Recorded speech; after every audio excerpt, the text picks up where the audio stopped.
Muy bien, bueno, entonces hoy, martes 21 de junio, ahí estamos ya grabando, según nos avisa Zoom, el- retomando un poco estos temas o estas conversaciones que ustedes han ido acompañando a través del aula virtual, que tienen que ver sobre producción académica específicamente. Estuvimos hablando la semana pasada de objetos de aprendizaje y los desafíos de licenciamiento de estos objetos de aprendizaje. En algún sentido, la propuesta de trabajo fue prestar atención a cómo se distingue un objeto de aprendizaje digital de otro tipo de material. Muy bien mencionaban algunos de ustedes en los foros que los repositorios institucionales que se desarrollan gracias al aporte de las bibliotecas en general, el Sistema Universitario Nacional, tienen distintos tipos de materiales. Hay tesis de posgrado, tesinas de licenciatura o de grado, y otro número de material que puede ser provechoso para los procesos de enseñanza y de aprendizaje.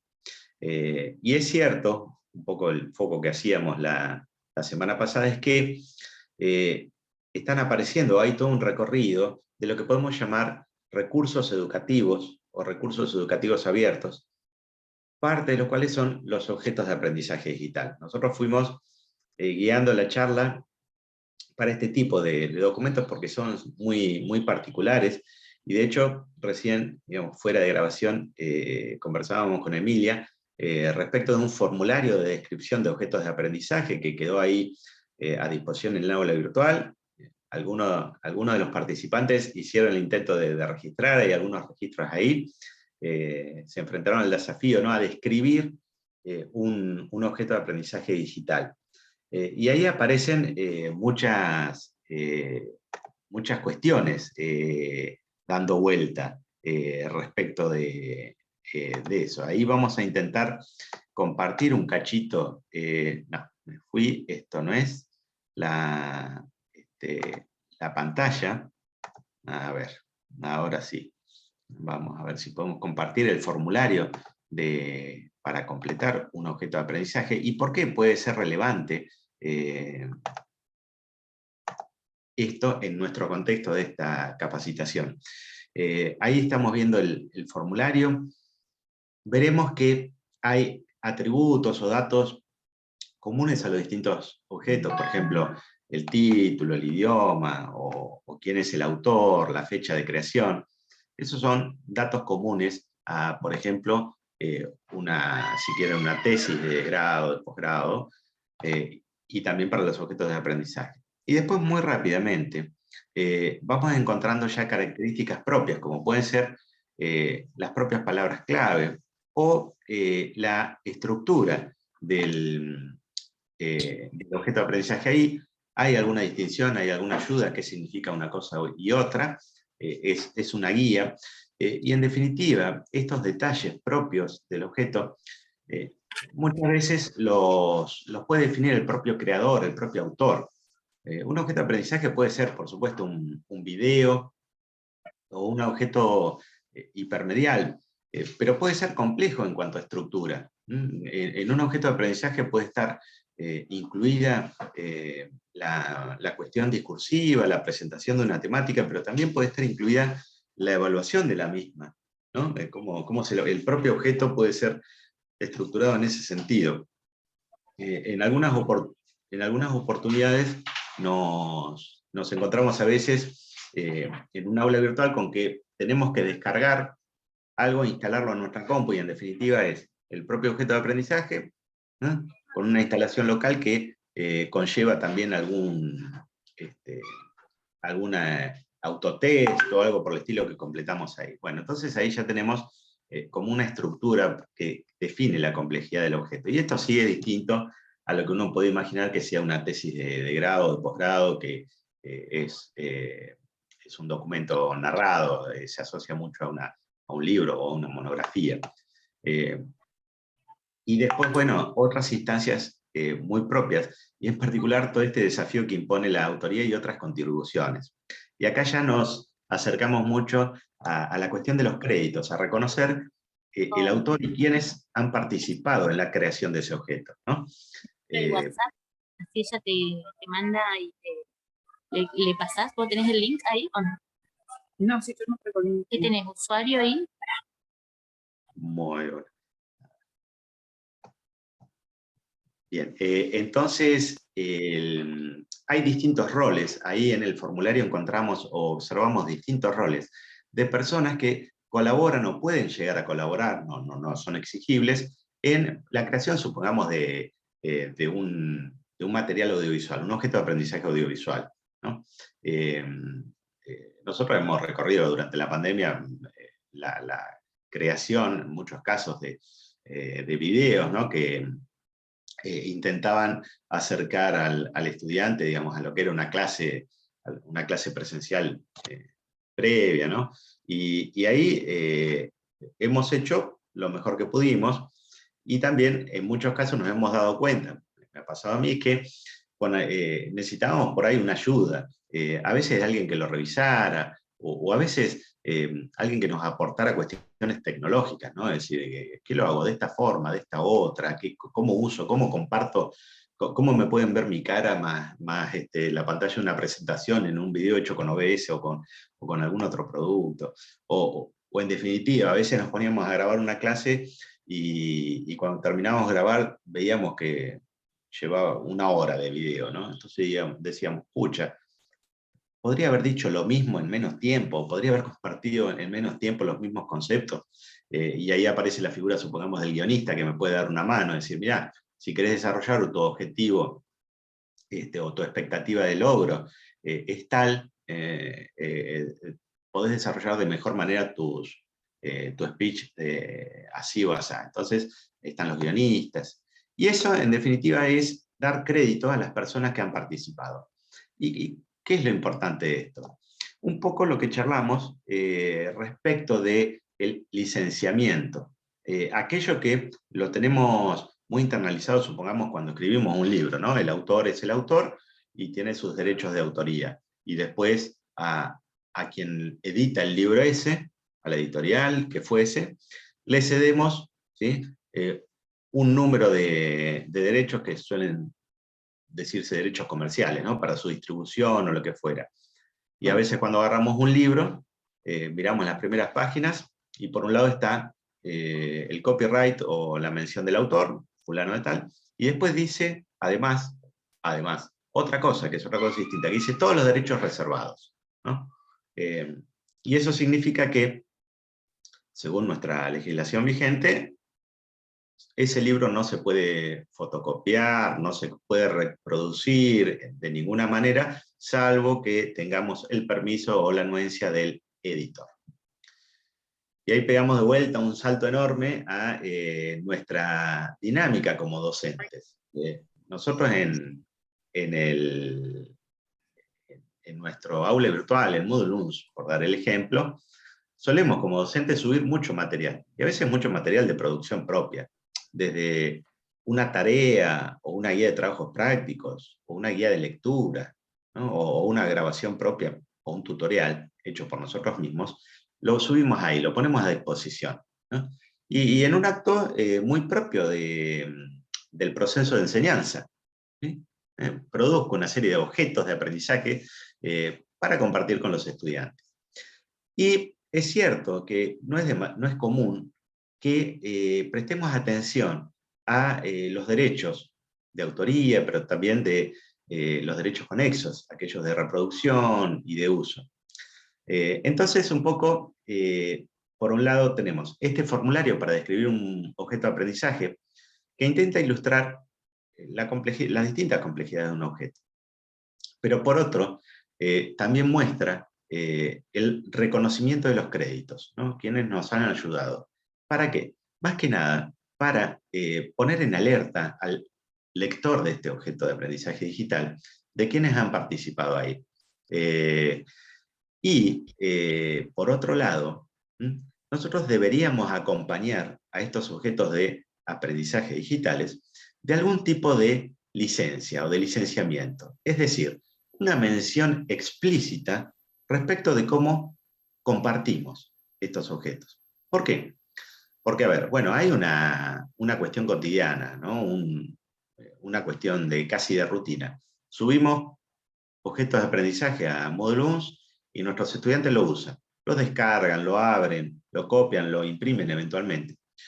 Y no es común ver una licencia que apruebe eso. Entonces, si no lo decimos de forma explícita, lo que sucede es que estamos todos incumpliendo nuestra legislación vigente de derechos de autor, que dice que si no hacemos mención explícita, ese objeto de aprendizaje digital no puede reproducirse, no puede descargarse, no puede copiarse. Están todos los derechos reservadísimos. Eso es parte de nuestra legislación.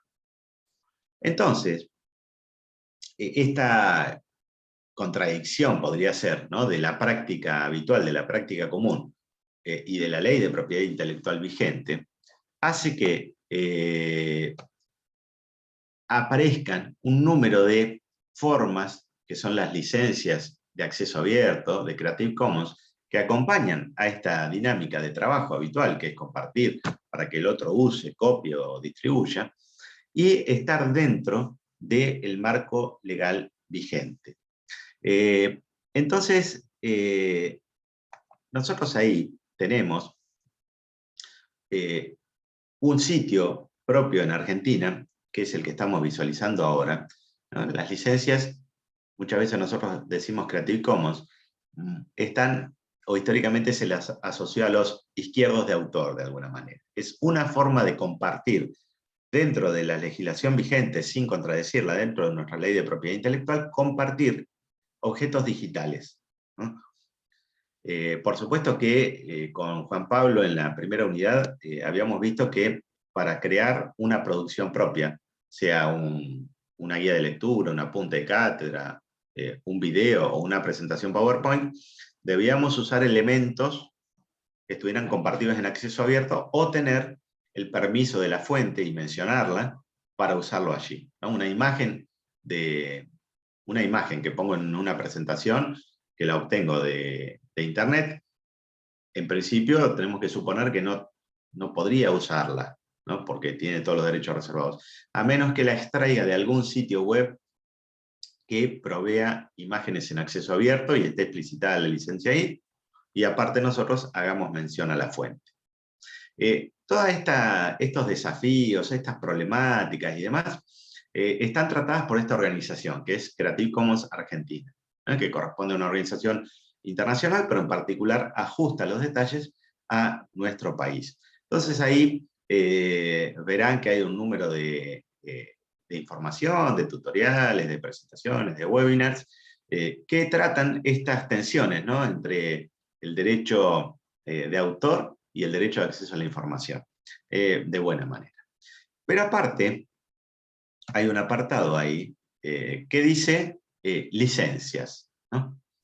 ¿Qué son las licencias Creative Commons? Y acá, este sitio web nos da una guía, una forma relativamente sencilla para utilizar o apropiar esas licencias. Hay primero una descripción general, ¿no?, de distintas condiciones que pueden contener las licencias.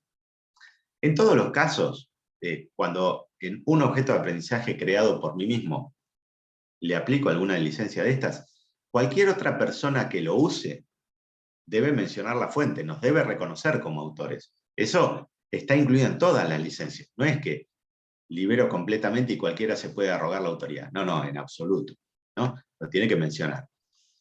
Y si no lo hace, bueno, estará en infracción aquella otra persona. Ahora, nosotros institucionalmente, si no hacemos mención a las licencias, si no las incluimos en nuestro objeto de aprendizaje, estamos nosotros mismos, como autores o como creadores, incumpliendo con la ley vigente en nuestro país. Y en eso a veces lo que hacemos es comprometer también a la institución, porque somos docentes de la Universidad Nacional del Sur. Entonces la recomendación o el camino o parte de lo que estamos tratando en este curso, taller, es esto. Che, están estas licencias. ¿Hay algún desafío para su uso? Tenemos que conocerla, pero tenemos que conocerla para usarla, para aplicarla, o cuál puede ser la mejor manera de aplicarla. Entonces, no solo con detalle este sitio Creative Commons las características generales de todas las licencias, sino que después las enumera. Son 6 licencias posibles.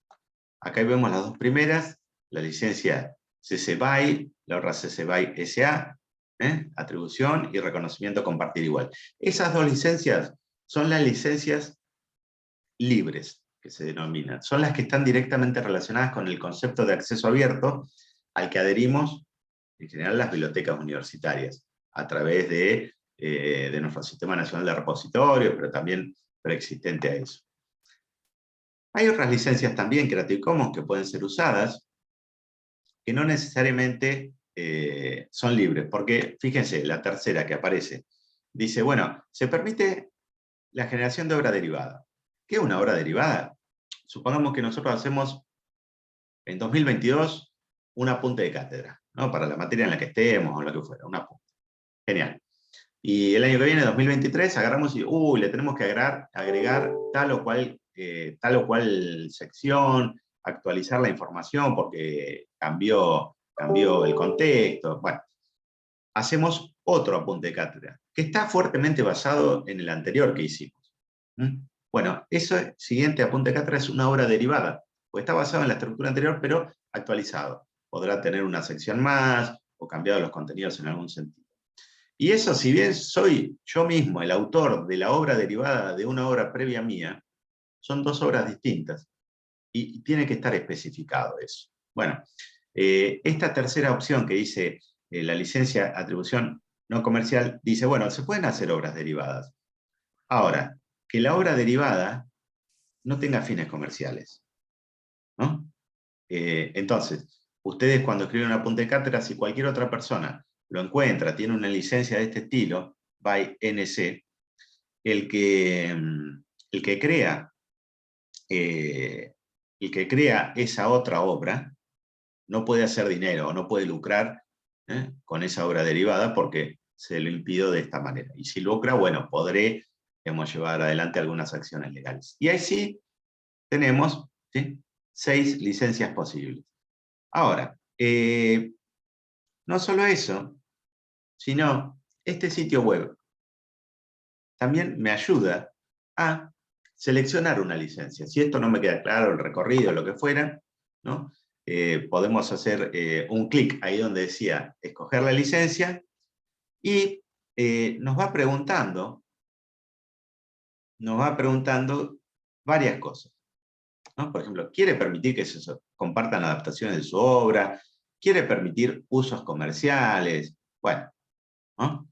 Entonces, si vamos respondiendo opciones, va cambiando el tipo de licencia que es recomendado. Este desafío o esta problemática, cuando trabajamos en una institución como la Universidad del Sur, la institución nos ayuda a resolverla. Es decir, si ustedes tienen un objeto de aprendizaje, porque lo han creado y demás, y lo quieren depositar en un repositorio institucional, contactarán con la biblioteca que administra ese repositorio y la biblioteca le va a decir, mira, la licencia recomendada es tal, ya le van a recomendar una licencia. Y le van a decir cuál es la mejor manera de estampar la licencia dentro de la obra. Si es una presentación PowerPoint, deberá ir en la última filmina. Si es un apunte de cátedra o un texto, un artículo, debería ir en la primera página. Bueno, así siguiendo. Ahí los ayudarán e incluso les recomendarán la licencia. Y también se prestarán al debate o aportarán, asesorarán a ustedes respecto. No, mira, con esta licencia puedes hacer tal cosa, con esta tal otra. Así sucede en los diversos repositorios que tiene la Universidad Nacional del Sur. El de Humanidades, el de Geografía y Turismo, el de Administración, la Biblioteca Central, bueno, lo que fuera, incluso en el de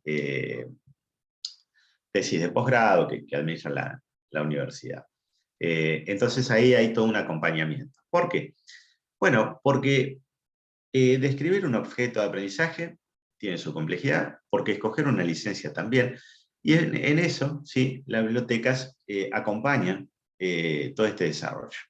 Ahora, cualquiera podría preguntar, digo, pero bueno, ¿por qué toda esta problemática presentada de esta manera? Si yo subo mi apunte de cátedra a Moodle News y listo.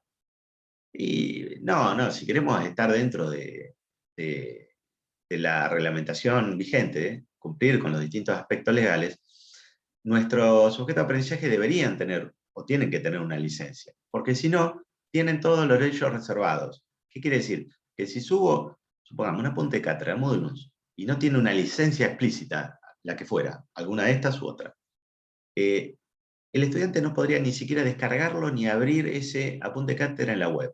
Estaría prohibido. Pero no pasa nada. Y sí, bueno, cualquiera que haga una denuncia, actuará la justicia y dirá, no, esto no está conforme a la legislación vigente. ¿Tenemos una licencia Creative Commons? Bueno, es conforme a la legislación vigente en nuestro país. Y además, lo que nosotros agregamos acá, que muy bien, y agradecemos siempre los aportes por lo positivo en los foros, es que los objetos de aprendizaje tienen que estar en el repositorio institucional, por distintos motivos. Primero, porque, por un lado, los entornos virtuales de aprendizaje, supongamos Moodle, pero todos en general, son de acceso restringido, ¿no? Entonces solamente pueden acceder a algunos objetos de aprendizaje los estudiantes que tienen las contraseñas para entrar a ese curso dentro del entorno. Pero aparte, cuando nosotros subimos cosas ahí, no hay una estructura detrás que garantice que esos objetos de aprendizaje son accesibles a lo largo de toda la vida. Este concepto de preservación digital, es decir, nosotros hoy estamos muy acostumbrados a que escribimos algo, supongamos, en Microsoft Word, en un procesador de textos, lo convertimos a PDF de la forma que fuera y ponemos el PDF ahí, sabemos que eso es cierta garantía de acceso, que del otro lado van a poder leerlo con un lector de PDF. Pero el PDF es un formato, como cualquier formato digital, que tendrá su vida útil. No lo sabemos hoy, pero sí, sin duda, sabremos que en algún momento del tiempo el PDF no se va a poder leer con ningún lector, porque ya va a ser un formato que no se usa, ¿no? El encuentro pasado bromeábamos sobre algunos formatos de procesador de texto antiguos, como WordPad, WordPerfect, Professional Write, ¿no? Y de hecho decía, yo tengo un montón de documentos escritos con esos procesadores de texto, porque tengo almacenamiento histórico, algunos documentos de trabajo, de laburo, y no los puedo abrir con ningún procesador de texto, los tuve que volver a escribir manuscritos de cero. La verdad, una picardía. Los repositorios institucionales se encargan de la preservación digital. Es decir, un objeto creado hoy que pueda ser accedido y accesible a lo largo del tiempo, a pesar del cambio de formatos, de la actualización tecnológica y demás. Entonces ahí está la otra pata de la cuestión, de por qué, digamos, promovemos o instamos a depositar objetos en el repositorio institucional, porque de esa manera podemos acompañar institucionalmente de mejor manera a los creadores de esos objetos de aprendizaje. Y claro, bueno, ese sí es un recorrido que hay que hacer, en el que estamos involucrados las bibliotecas, que han sido de alguna manera declarados como los actores que colaboran en esto. Y por supuesto tomo nota, ¿no?, de muchos aportes por la positiva que había en el foro que decían, bueno, debería continuarse estas instancias de formación, de contar, de comentar esto de los repositorios, de compartir estas problemáticas así, toda nuestra comunidad cada vez más o de forma creciente va aportando ahí. Y ahora, por otro lado, si está en un repositorio institucional, los repositorios son buscados por los buscadores del mundo entero, si quieren, ¿no?, de Internet. Entonces, de la misma manera que el MIT y un montón de organizaciones educativas del mundo publican algunos objetos de aprendizaje digitales en acceso abierto, nosotros también, y eso permite el concepto de reuso, ¿sí? Si bien no es demasiado común, pero a ver, en algunas áreas o en algunas disciplinas, uno intuye que ya, qué sé yo, algún otro docente debe haber creado algún tutorial explicando, no sé, algún formuleo matemático básico, o el eje cartesiano, o cuestiones por el estilo.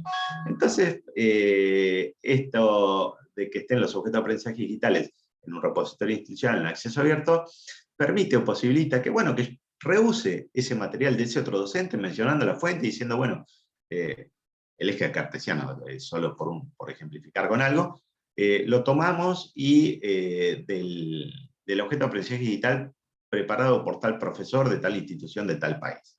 ¿no? Entonces lo podemos integrar a un objeto de aprendizaje propio. Y de la misma manera con lo que creamos nosotros, ¿no?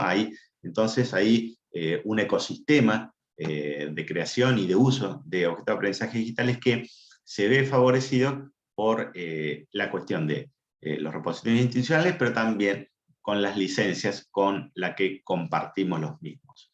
Entonces, bueno, un poco era repasar y profundizar eso en función de los aportes que había habido en el foro,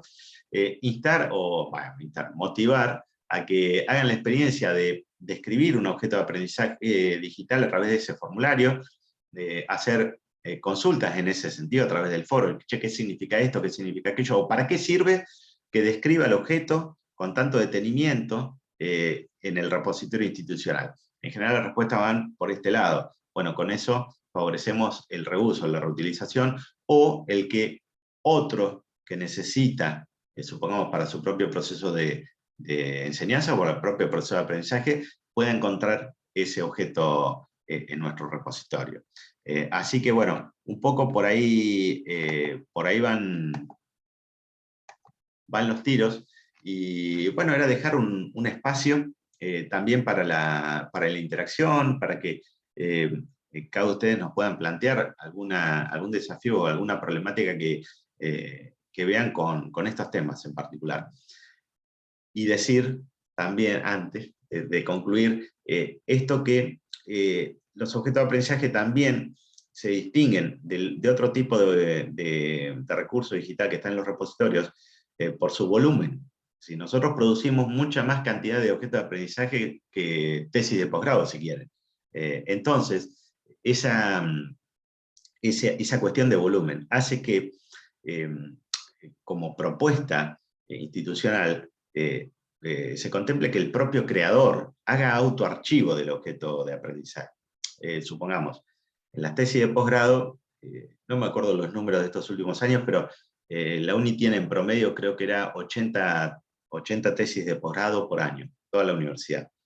Ese es un número que permite pensar que, bueno, 1, 2, 3 personas, las que fueran dentro de una biblioteca, puedan procesar, registrar esa tesis de posgrado en formato digital y subirla, ¿no?, al repositorio.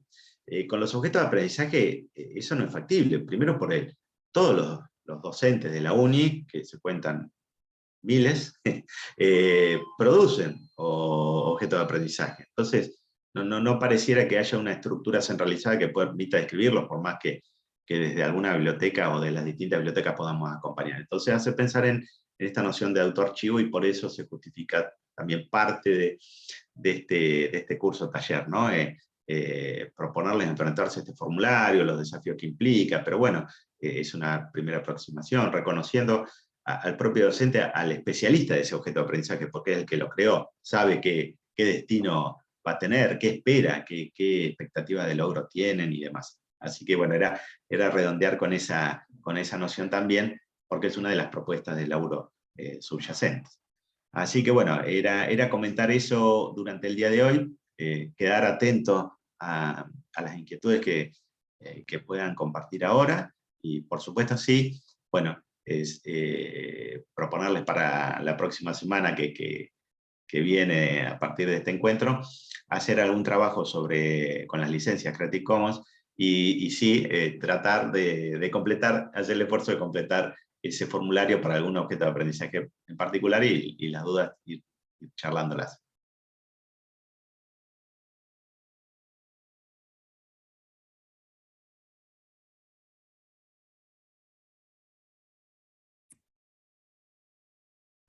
Sí, Nancy.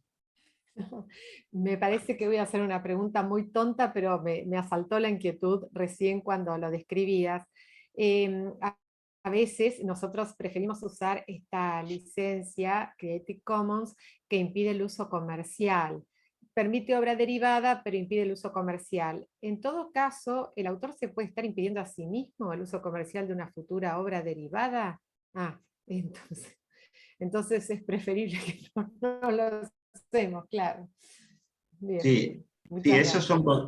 No, por favor, esos son conceptos interesantes, porque todo esto del acceso abierto, que ya, digamos, viene del principio de 2000, es un concepto de debate, naturalmente, en instituciones universitarias. Y en todo caso invitan a la reflexión respecto de la naturaleza de nuestro propio trabajo. Es cierto que la ley de repositorios digitales en algún sentido dice, mira, el Estado Nacional te financia, digamos, tu sueldo, lo que fuera, para tus tareas, en particular tus tareas docentes. Entonces, el producido de tu actividad académica e investigadora, ponerlo en acceso abierto, porque ya te lo estoy pagando. Es parte del espíritu, si quieren, ¿no? Dicho de mala manera y muy rápido, es ese. Entonces, bueno, uno después tiene su propio derecho como autor y creador, por supuesto, ¿no? Pero en ese marco reglamentario. Es ahí en donde cada institución, cada universidad nacional, e Instituto de CONICET también, han ido desarrollando sus propias reglamentaciones internas. ¿No? En la Universidad del Sur tiene, supongamos, la resolución esa 824 del 14, con sus políticas añadidas. Pero claro, entendemos que eso necesita ser actualizado, ¿no? Para reflejar un poco los cambios que han sucedido de esa época para acá. De hecho, alguien mencionaba en el foro, y es cierto, que la reglamentación del Sistema Nacional de Repositorios Digitales salió después de la 824.14 de la propia universidad. Entonces va a haber que actualizar. Y además, es posible que la institución tenga un mandato institucional de acceso abierto, así que tenga como un paraguas institucional diciendo, che, todo objeto de aprendizaje, y en particular los digitales, tienen que estar en acceso abierto con licencias libres. Sería una posibilidad. Y en definitiva, parte del recorrido que estamos haciendo, incluso en la unidad que viene con María Clara, en donde María Clara nos va a poder ejemplificar muy, muy claramente cómo van los tiros, supongamos, en la Universidad Nacional de La Plata, donde ella proviene, pero también en otras universidades, donde ella ha asesorado en esta actualización reglamentaria. Entonces, que esperamos que eso también impacte en el marco de trabajo de nuestra propia Universidad Nacional del Sur, ¿no? Porque en algunos casos hay docentes o investigadores que dicen eso, no, esto es mi producto, es mi producido, es mi obra, es mi creación, y yo quiero lucrar con eso. Bueno, hay un debate, ¿no? Es decir, bueno, a ver, ¿podés lucrar? ¿Se lucra con un objeto de aprendizaje digital o se lucra con otro tipo de material? Entonces, bueno, esas pueden ser debates y definiciones que consten en algún marco reglamentario institucional para dar más claridad, apoyar el desarrollo de los repositorios en acceso abierto y dar pasitos cualitativos institucionales. Muchas gracias. Bueno, veo que varios, algunos con cámara apagada, pero aprovecho los que están con cámara abierta. Emilia, Inés, ¿qué tal con esto que les he expresado? Bueno, Emilia, habíamos charlado un poquito antes y había tirado algunos mensajes en el foro, así que ella, bueno, parece cercana, digamos, a algunos de estos conceptos, o con algún recorrido. Inés, ¿qué tal vos con todo esto? Bueno, vos creo que también. Sí, hola, ¿qué tal? ¿Cómo estás? Sí, yo también. De hecho, vengo ahí siguiéndola a Laura Iriarte y a Nancy, molestándola ya desde el año pasado, intentando formarme en esto que es la educación a distancia. Y bueno, hemos charlado ya con ellas un poquito el año pasado sobre estos objetos de aprendizaje. Y no te voy a mentir, intenté 3 veces completar el formulario. Pero digo, ay no, mejor no, mejor el otro. Y bueno, y siempre ando Yo así a las también. corridas. Por Pero eso tuve le un pregunté equipo antes. Sí, Claro. me pasó lo mismo. Fíjense, así que bueno, voy. bueno, genial. Un poco el quehacer, está bien que uno tiene su corazoncito, ¿no?, en las bibliotecas, pues labura ahí también, pero a ver, la descripción de un libro, ¿no?, la descripción de un libro incluso impreso, permite describir hasta 900 atributos del libro, ¿no? Hay un estándar ahí de descripción bibliográfica que te dice, bueno, pueden ser 900 atributos del libro. Qué bueno, dice uno, genial, si lo describo de tal manera, después voy a poder encontrar o voy a poder recuperar el libro que quiero mucho más fácil, porque está tan bien descrito. Bueno, el tema es quién lo hace, la cuestión operativa, ¿no? ¿Cómo hacemos para lograr esa utopía del catálogo Yo universal? creo que, ay, perdón, Hola a Dale. todos primero. Que lo que me había pasado a mí, que si bien estoy familiarizada, hice varios objetos de aprendizaje, para mí yo hacía cosas, ahora entiendo el título, digamos, que era un objeto de aprendizaje digital. Eso primero, hacíamos los talleres, estuvimos trabajando con educación a distancia, todos los PowerPoint divinos, pero no sabía que era un objeto de aprendizaje digital. Primero eso. Y después